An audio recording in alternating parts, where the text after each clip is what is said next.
Today we're going to be installing a 1.5-inch Rollease tube adapter, which consists of a crown, drive, and retaining clip onto a Rollease DCRF Q2 2 Newton meter 28 millimeter motor. The procedure is the same for the lithium ion built-in battery version of the same motor.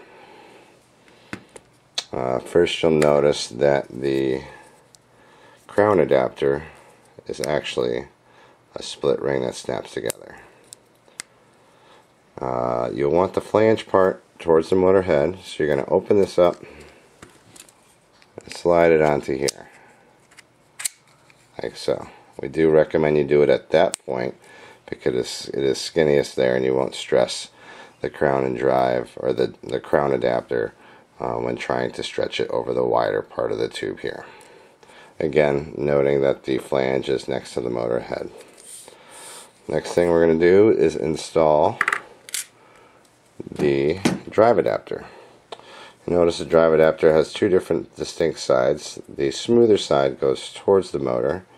This side goes towards the tube, and the reason is that the front edge here is a smaller diameter than the back edge, and that allows it to be inserted into the tube a little easier. Slide that onto there and place a snap ring. Sometimes these can be a little hard to snap on, so you might want to just press it against the table while you're snapping that on.